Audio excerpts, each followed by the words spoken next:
Hello and welcome to another episode of Radio Warner. The date today is April 22nd, 2023, and this is episode 375. I'm the ghost Mark Ames in Rochester, New York, and I'm on the line with John Dolan, aka Gary Brecher, aka the Warner, in a hotel in the southeast little pocket of the Italian peninsula.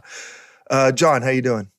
I'm okay. Yeah, I'm in Bari because we had to leave one of the weirder hotels we've ever been in for a relatively normal one. And I mean, I was telling Catherine, I think I should just write a book about weird hotels I have known and where our latest one would rank. Because as I mentioned last time, I think we ended up for a week in a freeway side hotel in the middle of nowhere. It's just a giant 8-story hotel by the side of the freeway.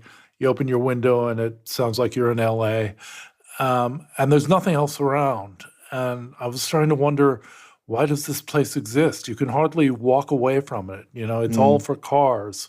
It's as hard to get out of on foot as an airport. And it also has a weird sort of tidal effect. Like most of the time it's nearly empty and then suddenly it will fill up. Like we had to come into town because we thought after scheduling tonight's show, we'd stay there for another day, and it was impossible because a couple of buses all blacked out looking like they had third stage guild navigators in them showed up out of nowhere, and the hotel suddenly filled up and there's no room at the inn for us. And we were trying to argue, where does this fit in the scale of weird hotels? Like there was the afternoon brothel place in Naples with the ancient Egyptian theme. And then there was the Love Hotel in Tirana in Albania, Yes. where we didn't know in advance that we'd booked a place that would have a neon sign at the head of the bed saying love with a heart, neon heart. Also Sexy. it was the very definition of sexy. And is that near the Erdogan pizza place? Or no, that was in Durrës. The that's Erdogan right, pizza was, more of a gritty working class thing, and Durrës was a very gritty town. Tirana, by contrast, got a lot of Gulf money. Well, yes. We'll be talking about Gulf money in the show today, but one place Gulf money went was Tirana. I heard great things about Tirana. I mean, so I was there well over 20 years ago, and it was pretty alien. And I was used to kind of traveling to alien places. It was pretty alien and hadn't had its little post-communist boom yet. But not long after that, from everything I've heard, it really did. I've heard great things about Tirana. It's definitely a boom town. Yeah. I don't know. We got kicked out of a bus in the middle of town and lost a Kindle in the process, so I wasn't too thrilled about it. But you just drive into town on the bus, and it just looks like money, especially for us because we'd come from Macedonia. There's no money in Macedonia. Right. But Albania has had a lot of money, and it's a glossy skyline. Briefly, before we get to our interview, we have a great interview with Joshua Craze to sort of to talk about the latest events in Sudan and also sort of give us a deeper, broader context. And it's really fascinating. It's an amazing interview. Amazing, yeah. But before that, I just want to point out, you just put out a great Radio Warner subscriber newsletter, Orame Ardenad versus Male and Marxism-Leninism. And for people who haven't subscribed yet, if you happen to be listening to this, subscribe at patreon.com/Radio Warner. But yeah, this is a great newsletter here. you want to just give a brief background on it? Yeah, yeah. It's very hard to get information on the wars in Ethiopia over the past half century, and they strike me as one of the most amazing stories around. But I thought I would try to find novels about the wars of the Ethiopian Derg, meaning committee, meaning the Marxist-Leninist dictatorship of Ethiopia in the 1980s against the Eritrean insurgency. And I found one called Oromai, which had been translated into English, and tried to write a newsletter about it. And partly because I was having a lot of health problems, partly because of the obscurity of the topic, took me a long time to write.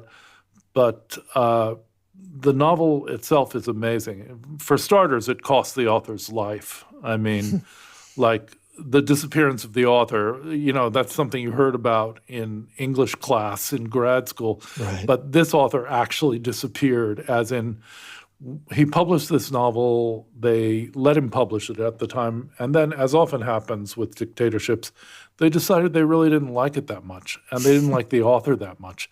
And therefore, his car was found by the road outside Addis Ababa, and his body has never been found. Yeah. It was about Operation Red Star, a massive, very Bolshevik-style military and political and cultural offensive to transform Eritrean society, with artillery and self-criticism meetings and God knows what else. And it was a massive failure. And the author, who had an Indian father and an Amhara mother, wrote an honest account of this, of being part of the junta that makes the big trip to Asmara, capital of Eritrea rather, from Addis Ababa, because Mengistu, the leader, wanted every one of his whole group there. They all go there. They listen to 4-hour speeches by Mengistu, and then the army fails, and the whole thing comes apart. And he tries to be loyal, the author, but he ends up having to say some things about Mengistu that Mengistu didn't like. Yeah. You see, he was torn between not getting killed by Mengistu, but making the novel interesting enough, right? Yeah, on the one hand, literally died for his art. Yeah, he did. I don't think he expected to die for his art, but it must have crossed his mind at the same time. Yeah, the lines that may or not be crossed now, those lines may be different a year from now or 2 years from now. I mean, but what I love about this newsletter is the way that Marx, you'd have to have been somewhat alive from this era. The way the sort of pedantic spats with very serious consequences over, over basically grad school terminology, Marxist-Leninist grad school terminology, and it gets instrumentalized by people who don't really give a shit about Marxism-Leninism that much, but the people who do care pretty much all die. They all die. Yeah, and it's grim. It's it's grim. You can't help it being comical in the way that every dark fate of everybody it's comical, it's ridiculous, it's heroic, it's bloodthirsty, it's all that stuff at once. But great story. Right. So let's get to a current story. The war in Sudan, and our interview with Joshua Craze. We're very happy to have with us today Joshua Craze, a writer who's been working on Sudan since 2011 and who's written for New Left Review, Small Arms Survey, and The Baffler. In fact, it was when Mark and I saw his article in New Left Review called Gunshots in Khartoum that we were really impressed and asked Joshua if he could come on the show to talk to us about what's going on in Sudan today. Yeah, so First of all, thanks for coming on the show, Joshua. Really appreciate it. So all our listeners. Pleasure. Long-time listener, first-time caller. I've always wanted to say that. Now I get to say that. So there we go. You got it. All right. Yeah. Thanks. Yeah. I mean, it's exciting. We did a show. I mean, I've seen that you specialize, your research, more South Sudan, right? And I know John has written about South Sudan. I think we did a episode early on in early Radio Warner days on South Sudan and talked about it a decent amount, but that's your specialty more, right? Or is it all of Sudan? Yeah, I did my PhD on Abyei, which is a contested territory between Sudan and South Sudan. And I spent much of the last 10 years doing conflict work looking at South Sudan. But I've also been working more recently in Sudan with the Rift Valley Institute and with Small Arms Survey. So I was last there in September in Khartoum. And then you were in Khartoum just last September. Yeah, and I was there the year before that in the week running up to the coup, and I left the day before the coup, just like the U.S. envoy. Was that those famous Easter vacations you wrote about? Supposedly the whole diplomatic corps was absent. I think it was this time, right? Or is that was this time, yeah. Tell us a little bit before we go into this about your impressions of Khartoum. So you've been in Khartoum primarily post Bashir era, or were you there even before then? Yes, post Bashir era. Tell us what it's like, some basic impressions. I mean, I doubt very many of our listeners, we have an international audience, but I doubt very many of them have been there. I mean, Khartoum's a fantastic city. It has some of the same qualities of Cairo that you can spend all night sitting around drinking tea and discussing. Even under Bashir, it was not a dictatorship that like a listenership might imagine, which is incredibly restrictive and totalitarian and controls all the activities. There were these popular committees that ran sort of neighborhood by neighborhood, which tried to monitor for loose women and also determine kickbacks and corruption. But there's an amazing just like lively art scene, lively discussion scene. And that was really evident last September, that even though we've been like a year into a coup by that point, I was going to art events done by the resistance committees. These groups that were instrumental were largely the force that overthrew Bashir. Massive amounts of discussion. Like it was a weak coup and a weak dictatorship. What was sort of apparent by September was that it was as scruffy and as broken down as I've ever seen Khartoum. Right? It's a big urban city. It's 7 million, right? It's huge. Yeah, it's had a lot of investment in the sort of the second half, as it were, of Bashir's regime from the Gulf. And so a lot of Gulf money flowed in and really transformed parts of the city. Then parts that, absolute slums and totally like centers of informal work. But it's sort of astonishing, really, to see reports now from what Khartoum is and how quickly it's become this. So one of the centers of the conflict is in Khartoum Itnain, Khartoum 2, which is a site which is, along with Amarat, the place where all the internationals live. A lot of the NGOs are based, and they have a coffee shop called Ozone. Ozone has sort of water spray, which is sent out over the terraces by fans. And the diplomats live in this space, which is entirely sequestered, really, from the rest of the city. So a coffee there costs 8 times as much as it does just on the other side of the street. Wow. Has the best waffles in the world. Apparently, this is not true, but that's the claim. and there was this fictional life in these coffee shops that diplomats had about how the transition was going, what Burhan and Hemeti were doing. And outside of those coffee shops, the city really, over the last year, has been careening from disaster to disaster as inflation grows, the economy's broken down. Like, really, it was. I mean, Hemeti came out as this agreement was signed in December. So Hemeti is one of the main 2 commanders currently struggling for Sudan, and said the coup was a mistake. And in some senses, the coup was a mistake, even understood like by the coup's own, like by the people who organized the coup, because they couldn't manage to in any way protect this economy. Right. So it was sort of a glorious city on the banks of the Nile, still with the imprint of the British, full of clubs, So there's the Railway Workers Club, there's the National Security Officers Club. There are all these sort of like remnants of British colonialism. There's overlaid a sort of 21st century Gulf modernism. And all of that was just crumbling under the coup.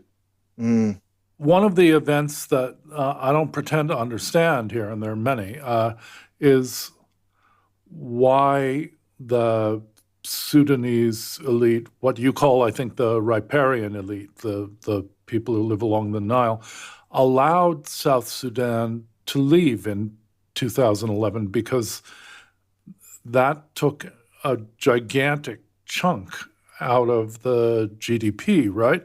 Because South Sudan has the oil, and that money used to go to Khartoum, and now it doesn't. So can you give us a little background on why that happened, what happened in 2011, why they let South Sudan go? Yeah, absolutely. So you have to go back really to 2001. And I think one of the general truths about Sudan's civil wars is that they begin and end with shifts of geopolitics, and they're transformed by shifts of geopolitics, because in 2001, neither side has the capacity to militarily win. The Sudanese army, SAF, has control of most of the cities in the south, but they can't go outside the cities. They're embattled stockade towns. And surrounding it is the SPLA, the Sudan People's Liberation Army, which is the force that then took over in South Sudan. This was largely, I mean, there were operations, but it was largely a détente. It was a stalemate. In 2001, something happens in America, as we know, and the war on terror begins. And there's been, prior to that, this 10-year campaign in America by evangelicals and senators, which is the sort of motley assortment of end-of-history liberals who believe that we should never have, Rwanda again, combined with Christian evangelicists who think that the evil Muslim North is waging a war against the Christian South, and we have to intervene. And they spent 10 years sort of trying to pressure the US government, but it was really 9/11 that transformed the US's perspective on what was happening, because suddenly, of course, Sudan was the country that had harbored Osama bin Laden during the 1990s. Right. And so suddenly there was this huge pressure on Sudan, and George W. Bush came in and really pushed them, along with Norway and Britain, to the negotiating table. And that led to an agreement in 2005. And Bashir's, the way that politics in terms of agreements is done in Sudan and in South Sudan now, is that you make an agreement and all the really difficult issues are just kicked down the table. Like agreements are sort of part of the process. There's been many, many agreements in both countries that are just, they're not sort of cessations of war. They're themselves a form of war. They're a type of negotiation. So in 2005, Bashir signed this agreement under massive pressure from the international community. Basically, I think with the hope that A, South Sudan wouldn't vote to secede, B, we'd never even get there. Because they would use military forces. So they've used, like, Bashir's playbook has always been, I mean, and this is inherited from Sidi Khalmadi before and other people who've run Sudan, to use militia forces to fight wars in the periphery of the country. It's a country with an incredibly dominant metropole, right? This riparian elite that I write about in the piece. The rest of the country is fundamentally, since the 1970s and the collapse of the economy under the debt crisis and the various oil crises of that period, has been like just a ground for labor and for resources to be used by the center.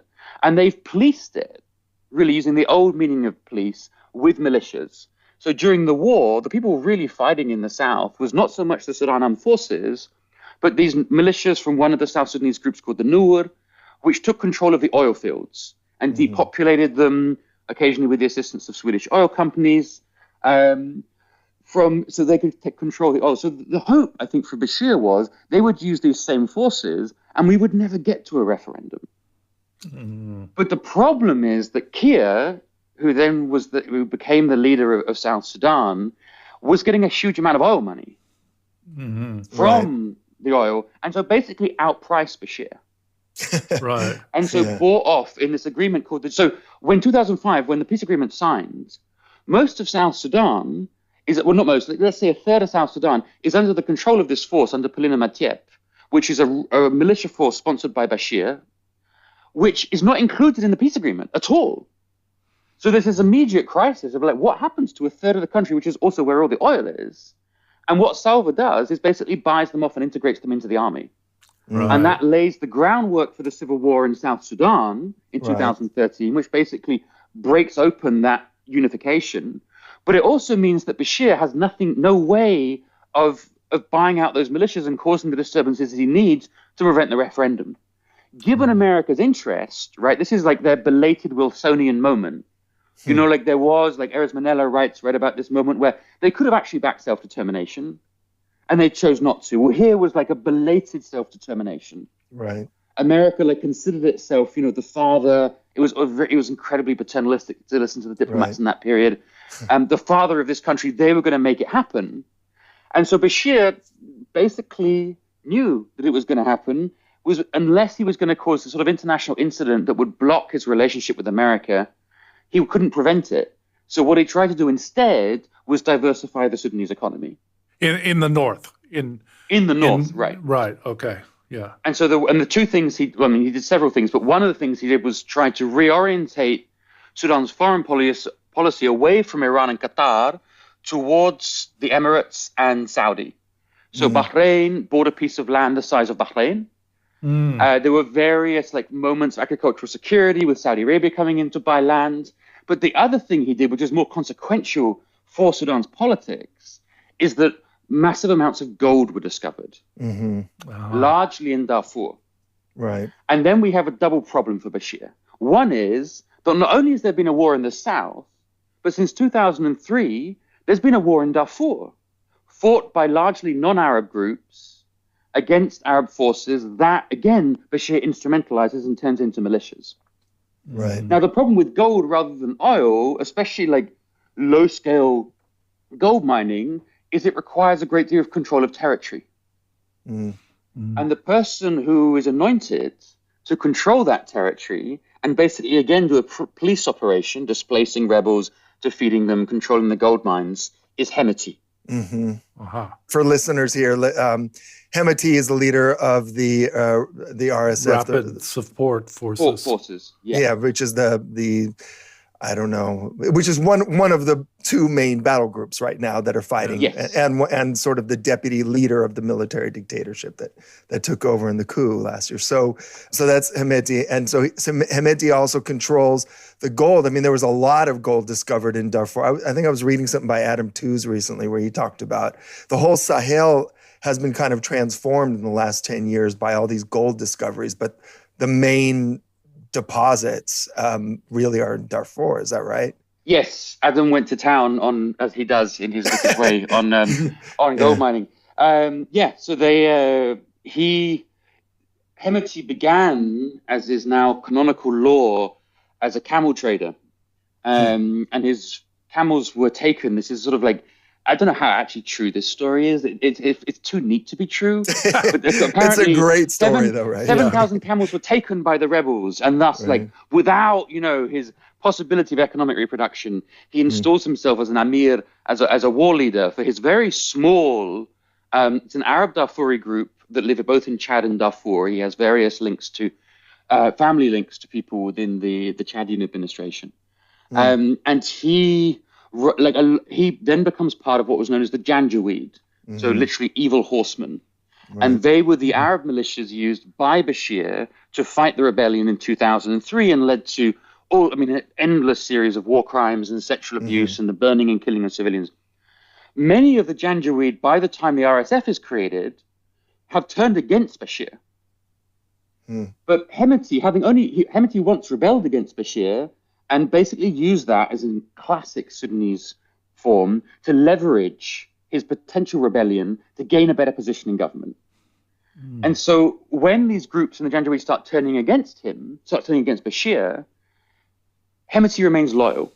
And so Hemeti becomes and is anointed the head of this new unit called the RSF.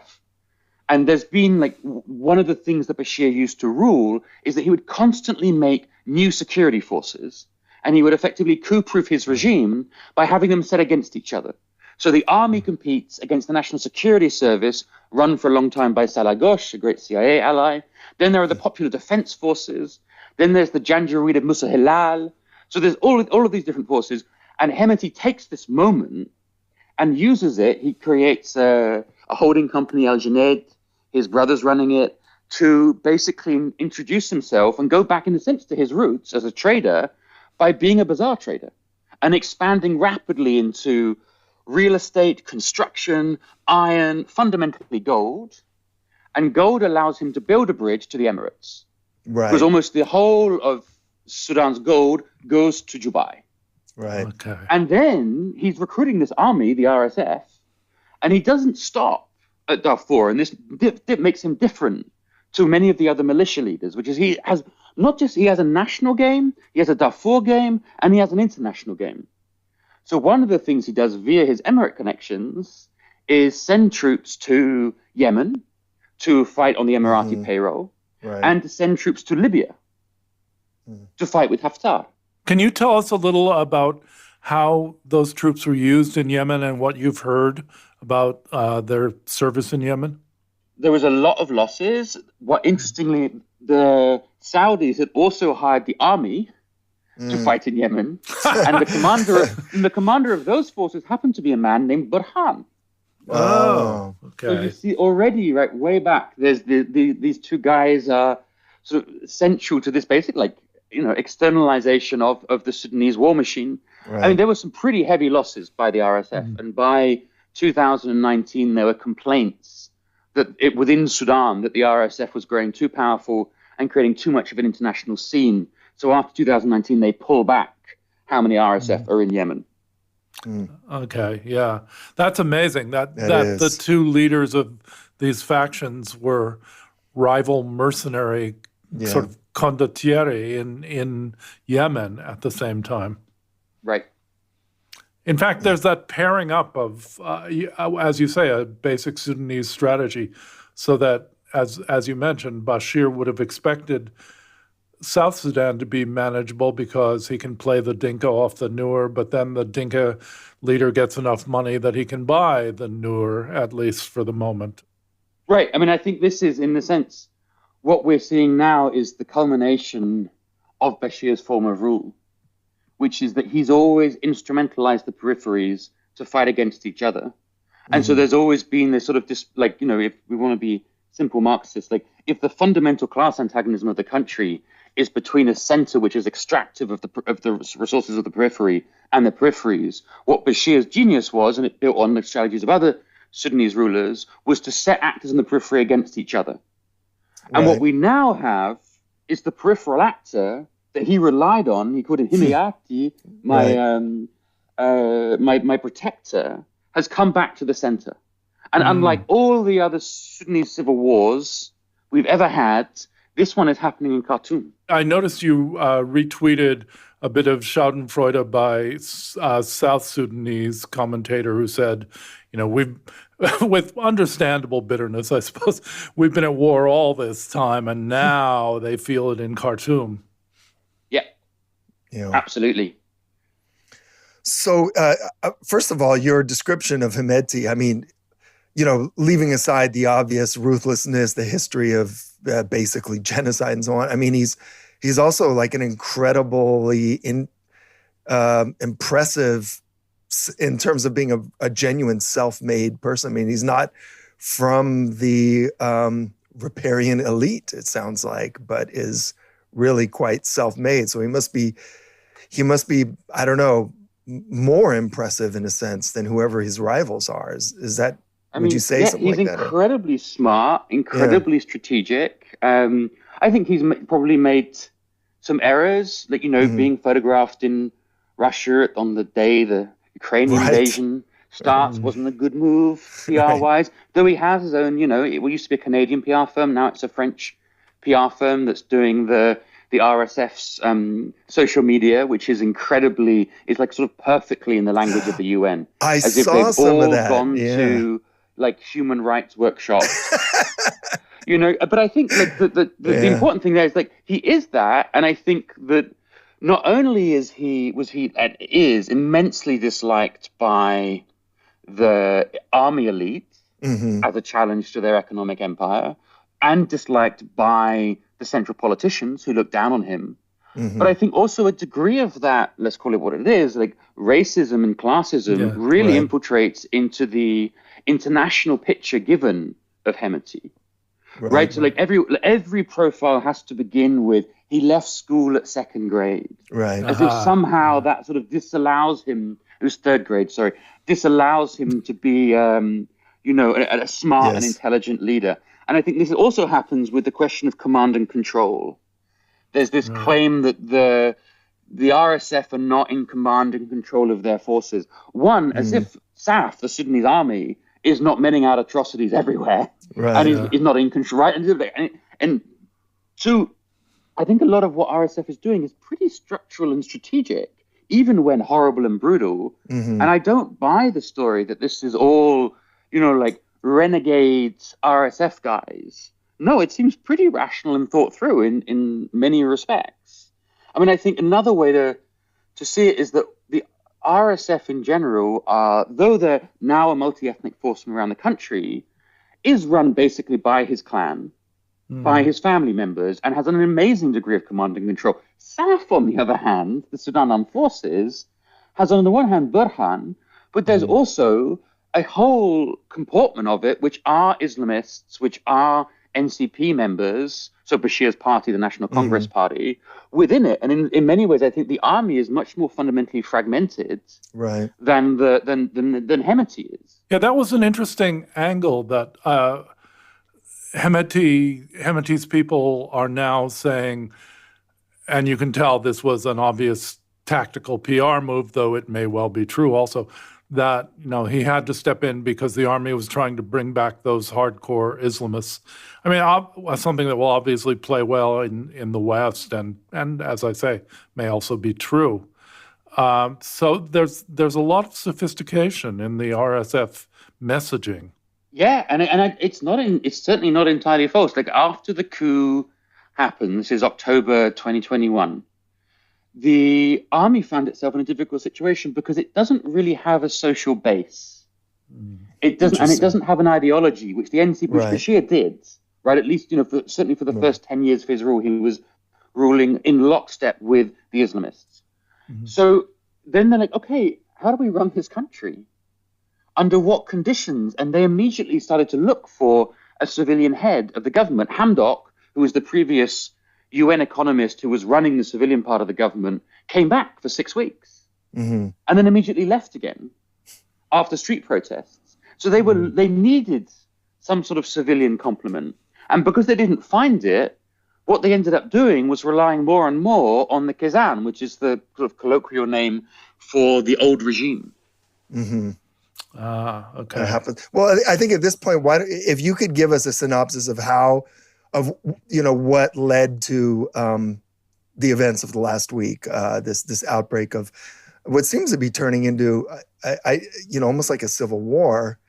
It's certainly between the two major military forces. But if you could sort of explain how it came to be again for listeners, so they have a better grasp too of what Hemeti represents and what Al Burhan represents. Yeah. So this is going to be like an eagle's view in 2 minutes, and then maybe we can come back to sort of the interesting things. I think this fundamentally is the end game of Bashir's regime playing out. In that how Bashir ruled is by creating these security services. So the RSF, as we said, to run the gold in Darfur. From the very beginning, they were also used to repress protesters in Khartoum. And SAF, the Sudanese army, which would build up this huge economic empire under Bashir. What Bashir had done in the 1990s, continuing what Nimeri had done before him, is effectively privatize the state. So they removed the provision of services.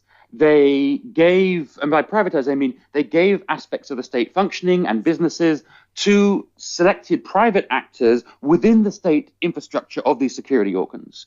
So it was a privatization to Bashir's friends. And he ruled above them and constantly tried to coup-proof his regime by building one up, building the other up, breaking them down. So under the sort of the rubric of Islamism, of Bashir's Islamism, there was also this sort of substructure of a kind of neoliberal privatization of the absolutely. state. I mean, and that's the if you like in boring Marxist terms, like the superstructure here is Islamism of a certain sort. The infrastructure is neoliberal privatization and the use of militias to rule and to implement the rule of the rule of the state, which is violence, in all the peripheries. So in some sort of ways, you could do a much bigger, like sort of Quinsobaldian history of neoliberalism in the Horn, which said that the place that the police play in places like America are played by militias structurally. They're not doing the same things, but what they're doing is repressing by force of violence. And that's the system that breaks down in 2018, 2019. It breaks down because for a long time, Bashir has, as you said, not received money from South Sudan. There's been no oil coming in. There's not been insufficient oil money. They lost 75% of their income. And Bashir is casting around. He's trying to sell land. He's trying to get gold, but it's not enough money. And so he breaks the thing, which is fundamentally his pact with the urban cities of Sudan. So much of Sudan eats sorghum or millet, not wheat. The cities eat wheat. They eat bread. And what Bashir did was subsidize bread and fuel. Enormous subsidy to the middle classes, but also what kept things alive. I seem to remember that there were riots about the price of cooking oil in Khartoum a few years ago. Yeah, I mean, these are protests created by a state which is always in perpetual survival mode and always trying to maintain this transactional machine where it's paying off commanders, bringing them in, and the system just started to seize up. And so what Bashir did was to stop subsidies on fuel and wheat, fundamentally, which in 2018 led to the protests. And the protests began in the periphery in Damazin, in a place called Blue Nile, spread to the former sites of labor militancy, like Atbara. Atbara was the great site of the railway union, which was destroyed first by Nimeri and then really by Bashir, again acting like a good sort of Western neoliberal, getting rid of the unions in the 1990s, like Tony Blair. And then these protests spread all across the country. And they spread to Khartoum, and they increasingly became really powerful. And at this moment, there's the emergence that really they were sort of first formed in 2013 of resistance committees. So these non-hierarchical forms of local organization with a lot of socioeconomic demands behind them. And they're non-hierarchical partly to resist the incursion of the National Security Service of Bashir, which is all over the country and is also an economic empire and a military force. And this is the force that really brings down Bashir, because then the commanders around him, including Hemeti, realized that in order to save their own economic empires, to save the structure of the state, as it were, they need to get rid of the head of the state. Yeah, he had drawn a lot of hatred by that time. A lot of heat. Been around a long time. Yeah. Right. So they hope that they get rid of Bashir, and then they can continue basically with the Security Council that Bashir had, Hemeti, Ibn Auf, these people, Kabashi, could continue in command, and everything would change and nothing would change. But no one was satisfied with that. So the general who deposed him with Hemeti's backing, Ibn Auf, lasts 24 hours, and the protests continue. And in fact, they intensify, and they lead to a sit-in in front of the military headquarters. And what we should say here, just for people who haven't been to Khartoum, is that as you're driving in from the airport, the city is entirely dominated by this enormous military headquarters. And everyone is there, right? Like, so there's the Air Force, and they have a building which is supposed to look like a carrier plane. The Navy, they're in a building that looks like an ark. So it's this sort of like Magic Kingdom winter wonderland of military dominance. Military world. Come here to military world, kids. Military world, right? And all the kids are outside, and they're like, we're going to shut you down.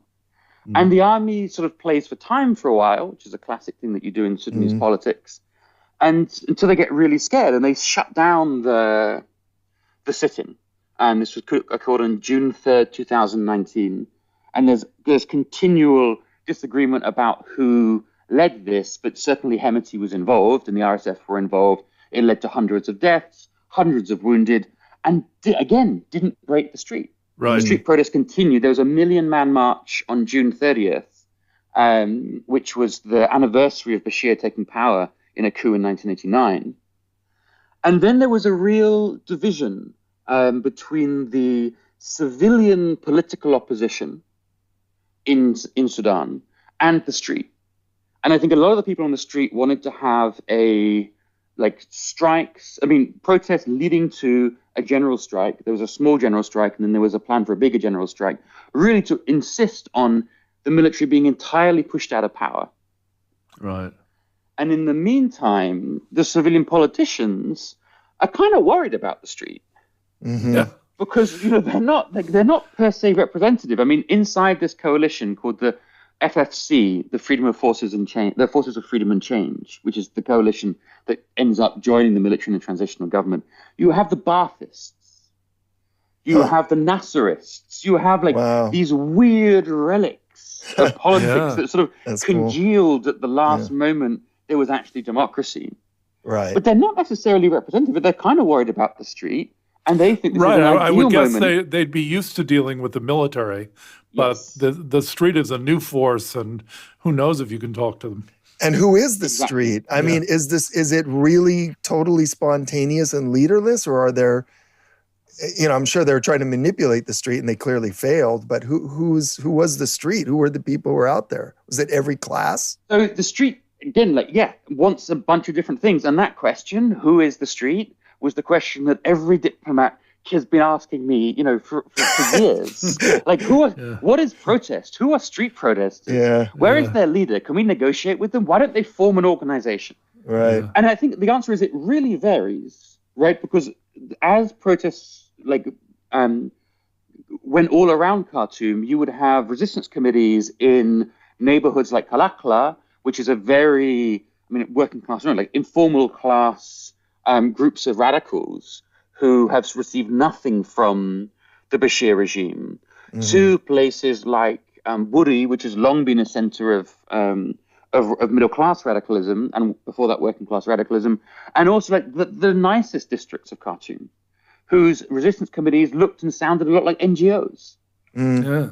So there wasn't a sort of I don't think you can give a unified picture, but they genuinely were drawn from all the different classes, and they were also existing in the peripheries. And I think if you were going to typify what they wanted, and there's been a number of sort of unified resistance committees declarations, both then and subsequently, the emphasis is really on a transformed socioeconomic picture of what Sudan is. Mm-hmm. Right. So not just a change in the form of government in the center, but a change in the center-periphery relationship. Questions of, for instance, in Darfur, the question of justice and reparations, or not retribution, but of finding some sort of closure to the horrors of those wars. Right. In places like Blue Nile, it was also about autonomy and self-governance from the center. Something that strikes me about all these stories is the overwhelming predominance of Khartoum, as if it were the city. But occasionally you'll hear something about other cities along the Nile, like Merowe. So is Khartoum that overwhelmingly dominant? In the politics, yeah. It's like 17th century France. I mean, it's in Paris, right? It's Paris and the provinces. Yes, it is the center of the political class. And then it has its satellite cities, Omdurman, its sister city across the river. But it really is the place where politics is done. And the periphery often feels, I think, and has felt and does feel very far away. What happened in June 2019, July, August, is that if you were to be uncharitable, the FFC, this coalition of political parties and trade unions, sold the movement down the river. There was this crucial moment where they could have tried to push the military out. I think if you were going to be sympathetic to the FFC, then they were worried about either a civil war or a bloodbath. If you were going to be cynical about them, you'd say they were actually threatened by the street protests and wanted to conserve power. And so what you got was this transitional government in 2019 that was, from the beginning, a mess. It was a mess in many different ways. So it had a Supreme Council led by Burhan, with Hemeti, and so Burhan is the head of the Sudanese army, and his deputy was Hemeti, who then goes out and tries to be the real statesman in the room, as opposed to the army commander. And then it has a civilian government, that the FFC has appointed, led by this man Hamdok, this UN-trained economist, whose first finance minister is taken directly from international financial institutions, right? He's an alum of the IMF. Right. And they sort of give a first speech and they say the central economic question for Sudan is the payment of its debt. God. Right. And the first things that they end up doing really are like they almost like work for international consumption. Yeah.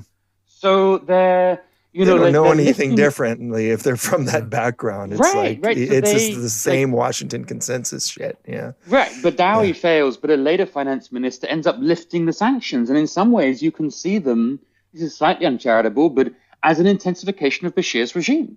Right. So just before the coup, I would talk to members of the resistance committees who go, look, it used to be the case that there was a military machine and neoliberal policies of austerity. And they were united in Bashir's government. Now there is a military machine and there's a civilian government doing the politics of austerity, and they appear to be opposed. And the international community treats it like this is the opposition, but this is a false opposition because they're both actually carrying out different aspects of what Bashir was trying to do. Yeah. You cited an article by Khalud Khair, I'm sure I'm mispronouncing her name, but about the deep error that the NGOs and the foreign advisors made in assuming that there would have to be a military government of some kind, that Sudan wasn't ready, whatever that means, to transition to civilian rule. Yeah, I mean, I think from the beginning, from the fall of Bashir, the international community has been very suspicious of the street. It's non-hierarchical. Its economic agenda does not conform to the diktats of the IMF and the World Bank. And they were very proud of their realism. And realism dictated that we needed to have an accommodation with the military that would lead to civilian rule. And I think from the beginning, the Americans, the UN have been focused on framework agreements, implementation agreements, and they've been largely uninterested, to be honest, in the real business of politics. So, Hamdok's government sort of sells its legitimacy down the river, and for a moment, he is the most popular politician probably in Sudan's history. Wow. When he takes power, right? But he doesn't use it to build up. He doesn't take up that force of the revolution and use it to pressure the army. It kind of dissolves. And it dissolves also because international money doesn't come quick enough. So the US hang its aid on Sudan normalizing ties with Israel, which happens later and is not popular among the FFC. Yeah. The initial attempt to liberalize the economy is blocked by members of the FFC because they know they're going to lose popular support. It only happens later. So and all of the actual questions, the real questions, which are about, is the army, including Hemeti, running the economy, are blocked. So there's a dismantling committee. The dismantling committee is there to destroy what remains of the NCP, the old economic empire of Bashir. And the army looks at this, and Hemeti looks at them and goes, no, we don't want to do that. We want to take it over. We don't want to block it. So they want to dismantle the dismantling committee. In your article, Gunshots in Khartoum, in New Left Review, you have an amazing account of the way the economy was divided between the various forces, like the Sudanese army, the National Intelligence and Security Service, and the RSF. The military runs the construction firms, the mining services, the banks, and the RSF takes over gold mining and, as you say, lucrative mercenary services. Right. Because I think fundamentally the other problem here is that it's fundamentally an extractive industry, right? It's an economy based on what Bayard would call extraversion. So you get the resources from the periphery, but you don't rely on political legitimacy from those communities. Right. You rely on the foreign currency that those resources are bringing in. And in a sense, the condition of bringing in that foreign currency is the suppression of the communities from which the resources come from. It's like imperialism, but within a state kind of thing. Yes, so, exactly. Yeah, and I think that's it's not an accident that this is the inheritance of a British colonial model. Of course. Right? And the British were probably much worse at it and much more amateurish. But there is that sense that one of the sort of the weirdnesses, I think, about this current war, which I will get to where it begins, is that we have two forces fighting all over the country, neither of which have very much popular legitimacy.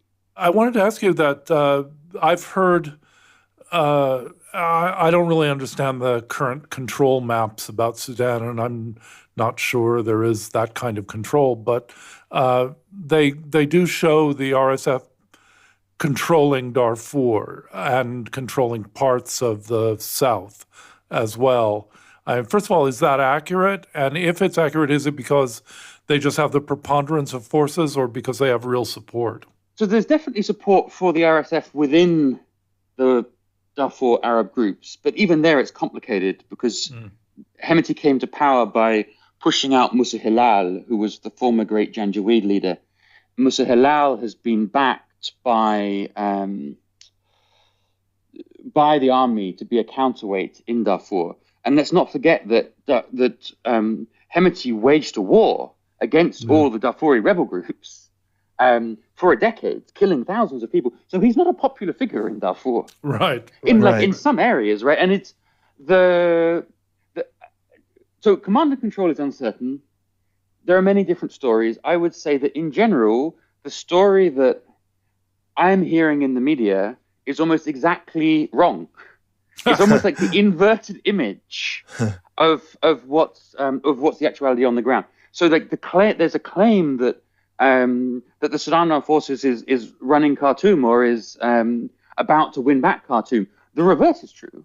Like street by street, it's the RSF who are making gains. They made gains in the south of Khartoum yesterday. They just took over the major munitions factory in the northwest of Khartoum today.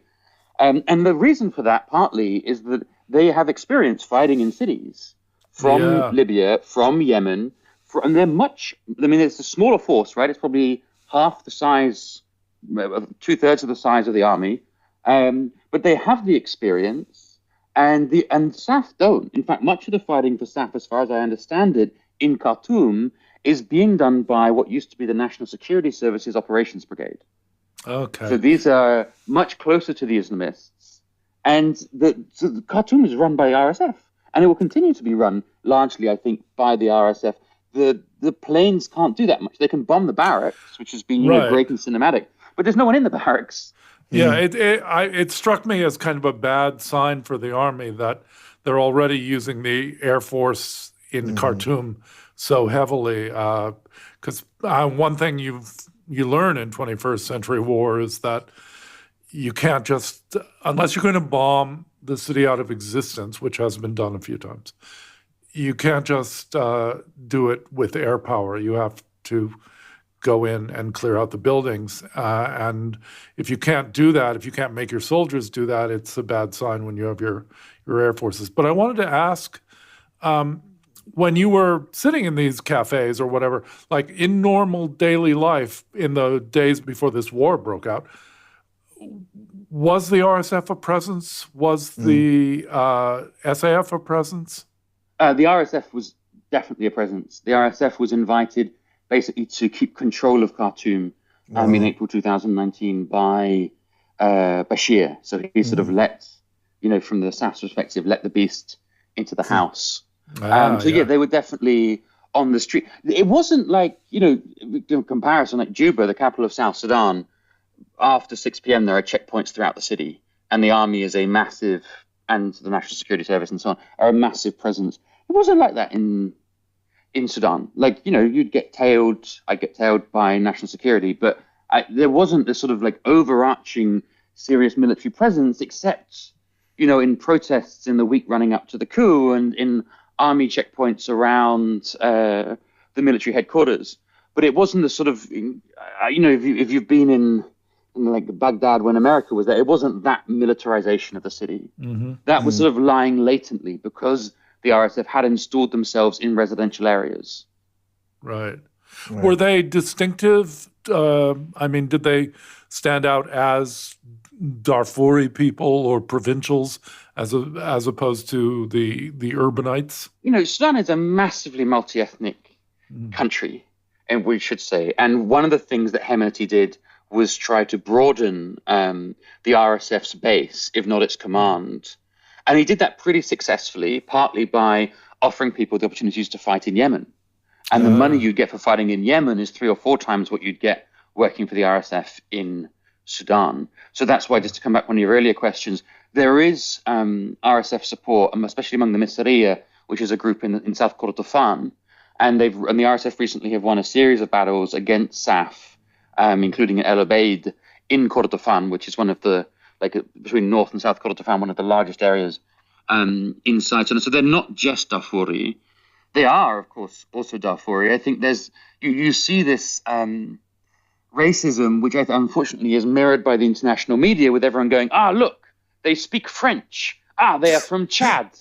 They have 2 nationalities. But of course, Darfur and Chad has always had so much movement between them. I mean, not just refugees, but groups that shared populations on both sides of the border. And the idea that makes somehow marks them as impure is itself, I think, a sort of a legacy of a racism of the center. Yeah. And yes, you can, it's much more easy to work out who's RSF because they wear lighter color uniforms. And their mode of fighting is different, right? The RSF, forged itself as Janjaweeds in the Darfuri wars. So everyone's mounted on technicals, so on Toyotas, with 12.4 millimeter machine guns in the back. And they drive very fast and they shoot a lot of bullets. How many of them are accurate? Nah. Right. And so it's a very different logic of war to the way SAF fight, or to the way, there's no artillery here. There isn't infantry in the same fashion. And so, the RSF were very good at doing what they were doing. Right. But so they do have support in some of the country. And then it's a patchwork. They don't have much support. They're certainly not a popular national force. He's not a popular politician in that way. He, just as much as the army, is a sort of legacy of Bashir's transactional politics and this military extractive machine. And I think the weirdness about that is that if this war ends, in a way, everything will have to start again in terms of the actual discussion over the shape of the country. Right. Yeah. Because what we did have was, since 2019, the fall of Bashir, the entire international community's question has been civilians or military? Civilians or military? How do they live together? Now everyone's forgotten about the civilians. It's just military versus military. But that's never going to answer the question of how to rule Sudan. Yeah. Well, and the U.S. and the kind of NGO world probably is also just have elections and that solves everything. Right. Which maybe it could, and it would certainly be nice, but it also could not, if you're not really talking about the deep structural problems there. And also, I imagine the more it gets fractured, the more even elections could be really fraught. The international community very briefly did 2, I think, really problematic things. One is that after we had this transitional government, after Bashir falls, there's still a war going on in Sudan between the peripheries and the center. And Hemeti and the army take the lead in a negotiation called the Juba Peace Agreement, which brings the rebels into government. And so what was once a civilian transitional government is now full of rebel leaders. And it uses those rebel leaders to split the civilians and prepare the ground for the coup. Right. But for the internationals, this is great because it means war's finished and they can put a poster on their desk at state in Foggy Bottom saying, look, we've helped end the war. That was the first problem. And then more importantly, the coup's failing September, October last year. So, and the internationals don't want the coup to happen anymore. They need to spend their donor money and so on and so forth. So they push the forces into the framework agreement. Framework agreement is signed last December, and it's an agreement between Hemeti, Burhan. It recognizes Hemeti and the existence of the RSF, which has always been contested, and several of the civilian partners and the FFC. What this does is introduce a new dynamic in Sudanese politics where it's no longer the army against the civilians, but it becomes both of the 2 main armed forces of Burhan and Hemeti trying to recruit to them civilian political support, rebel support from the peripheries, and external support. Right. And so really the framework agreement sets in motion the war that we now have, right? It's a war produced by partly bad international politics. Maybe it would have happened anyway, but at least the precipitating factor. And as part of this, the internationals announced that we would like a government by the end of Ramadan. So they have to now resolve security sector reform, and security sector reform, as Khulud often says, is the process. Right? It is the question of the future of the militarized economy of the country. And this would take a year, 2 years, if there was political will from the two parties. And instead they have a month. Right. But you mentioned one thing that struck me about this, and it seems a cold-hearted thing to say, but most urban fighting is very brutal and features a lot of atrocities against civilians. But if there's one thing that's been maybe just biased news coverage, but my impression is there haven't been a lot of massacres of civilians by either side so far. And often there is. If one side decides civilians in X neighborhood belong to the other side, they're going to be in great danger. But I haven't heard much about that. That doesn't mean it didn't happen. But has it happened? Not really. There's been some attacks on markets, for instance, especially in Darfur. Thus far, it really is two sort of extraneous military machines fighting for the fate of a country in which no one really recognizes themselves in either of these things. And if they do, it's because opportunistically they needed to get a job. And one of the ways, if you're a young man, to survive and to provide for a family is to become a young foot soldier for one of these forces. That could change, right? I think like one of the dangers is that there are, of course, like deep ethnic dimensions to this. There's the racism of the center against the periphery. There are the Arab populations in Darfur who look worried and look to Hemeti in part, right? And then at the same time, the rebels from Darfur, so Mini Manawi, Jibril, Ibrahim, have joined with Burhan.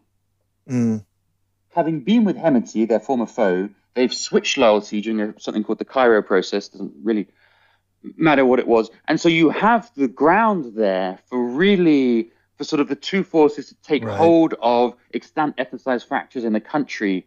And that would be the horrific development that would really lead to a generalized civil war. Right. That's awful. Could we talk about the international aspect of it too? Because, obviously the first way to understand this, and it was, again, so helpful about your article, is you get an understanding of this this new war from the inside, from the sort of domestic, political, economic, cultural, background. But a lot of the Western press, at least, is a lot more focused on the international players in this, and kind of particularly they want to talk about Russia, right? I mean, obviously Russia is first on the minds of as like villain number one, but their role in this seems not as clear cut. If you want to, I don't know, it doesn't seem as clear cut in a way, except that they're certainly not a force for democracy and good, the Wagner Group and whatever. But everybody seems to have some interest there, and they find themselves, I don't know, on sides. So it seems that, Wagner Group is with Hemeti, but the Russian state maybe is with al-Burhan, which would be kind of weird that the Russian state would be on difference, if that's even true, from Wagner, that the UAE is with Hemeti, that this Sisi and the Egyptians are with Burhani and the army.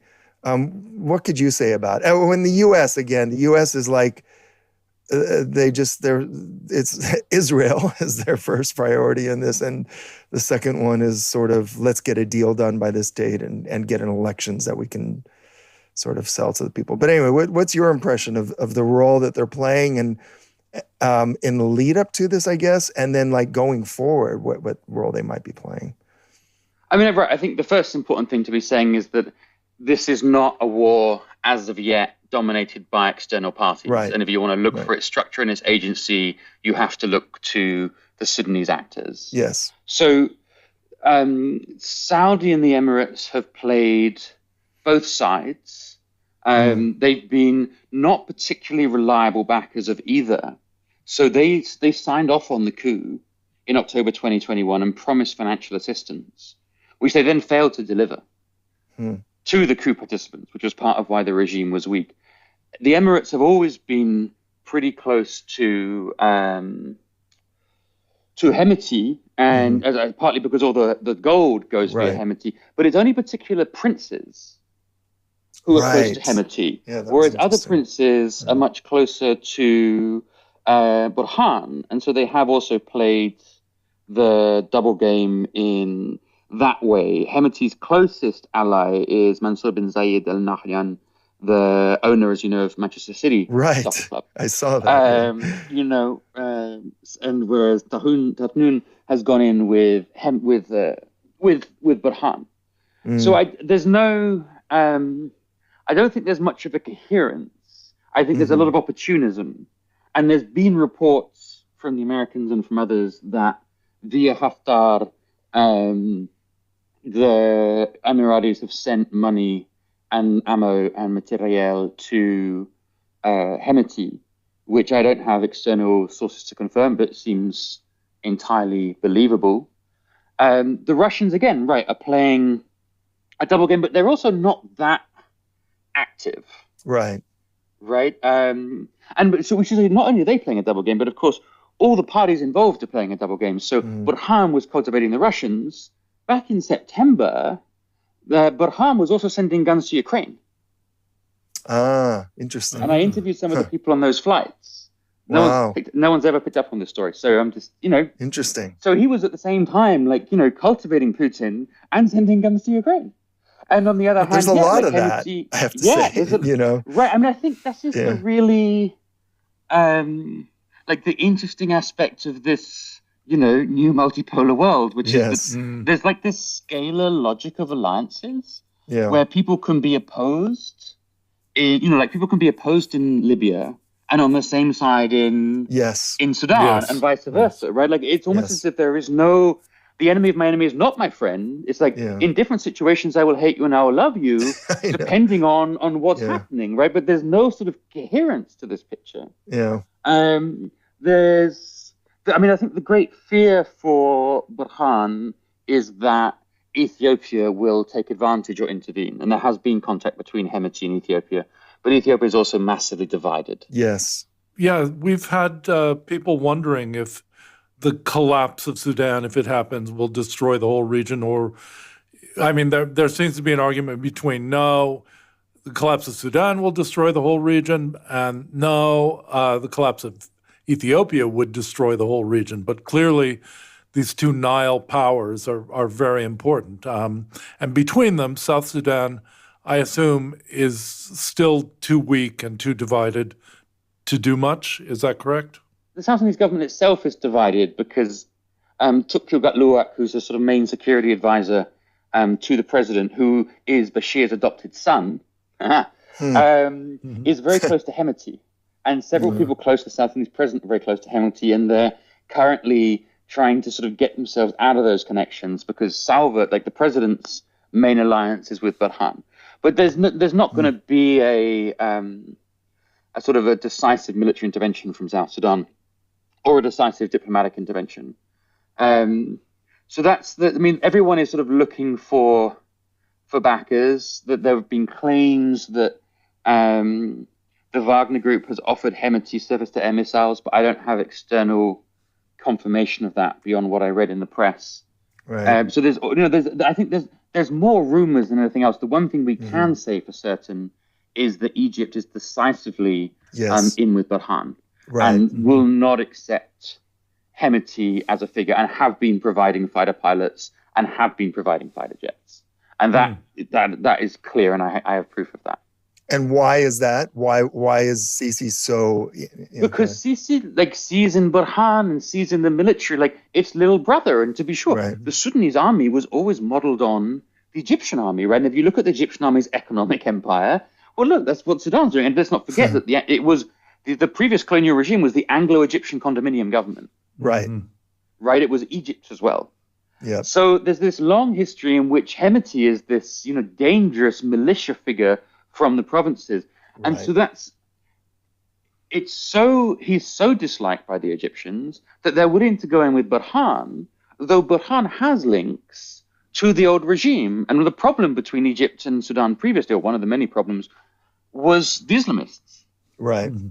right? Because, of course, Sisi is no friend of the Ikhwan, of the Brotherhood. Of course, yeah. So at the moment, they're sort of holding their nose and backing Burhan with the idea that he can control the various sort of forces that he's summoning up.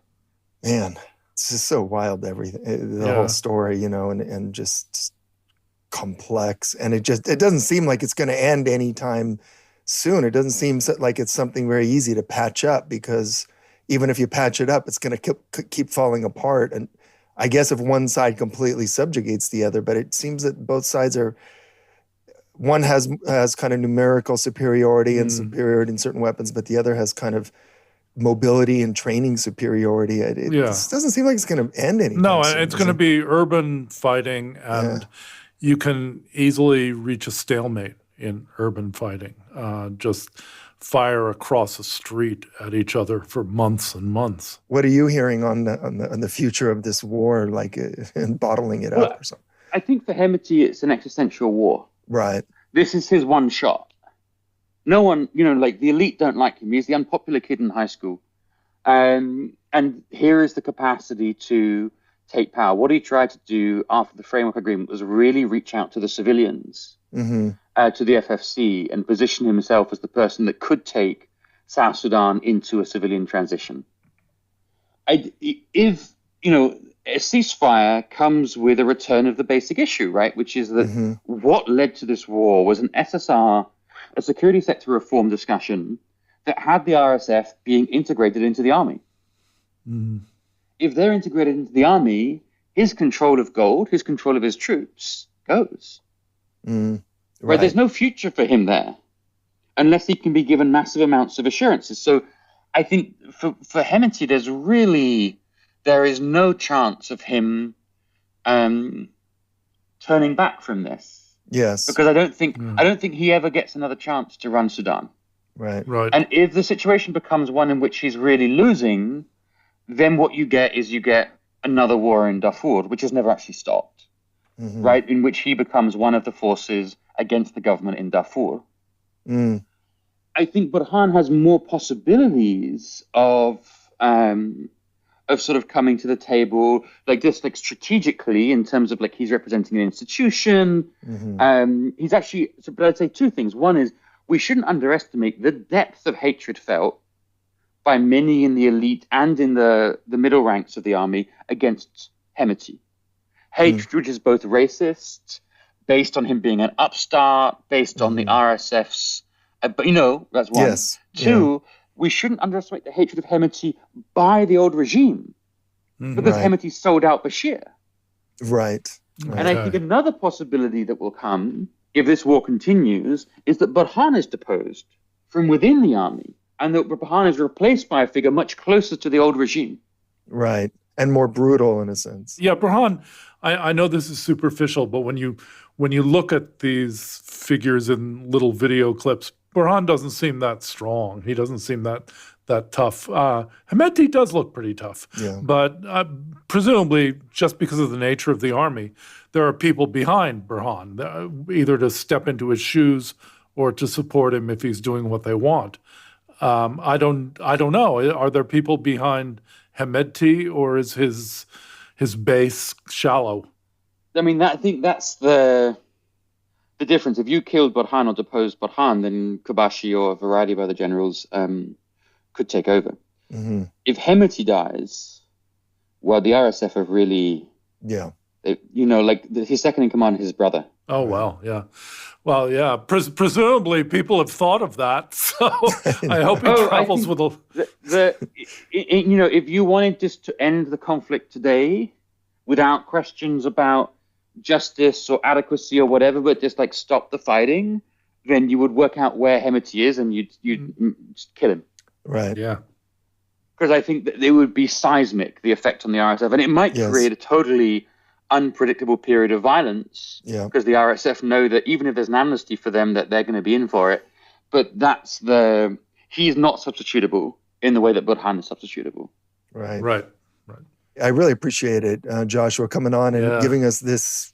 I mean, this is more than an overview. This gives you a real deeper, nuanced sense, and it's depressing. as most wars are. It's pretty depressing. But, to sound cold-hearted, it makes a wonderful, intricate narrative sense. It does. There's none of this senselessness that is attributed to every place outside D.C. and London by the mainstream press. It makes perfect sense in its own terms. Yeah. It's not ideological, though, but in every other way, it makes perfect sense. Yeah. And it's intricate. I mean, in its own intricate way. Yeah. Mm-hmm. Really appreciate you taking the time. That was great. Thanks for joining us. That's Joshua Craze. We're going to post links to his articles, to Gunshots in Khartoum in the New Left Review, and to your personal webpage as well. And I think you had a mention of I think you have a book you're working on, right? About South Sudan. Well, it's about the relationship of war to bureaucracy to silence. Right. It's for Fitzcarraldo editions in London, but it's a literary book that sort of takes you through 10 years of trying to talk sense to the State Department and other things, among other matters. So it's a sort of like, what does it mean to be an expert and a war writer today in the 21st century, and what relationship does knowledge have to politics? But mainly it's jokes about US officials. So, that's my main selling point. That's great. Yeah. That sounds like a great book. A rich field. Yes. We'll have to have you on when that comes out. Yeah. All right. Thanks again, Joshua Craze, and we'll be back after a quick break.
Okay, that was our discussion with Joshua Craze about the violence in Sudan, which threatens to potentially turn into something like a civil war, even though no one seems to really care about taking a particular side at this moment.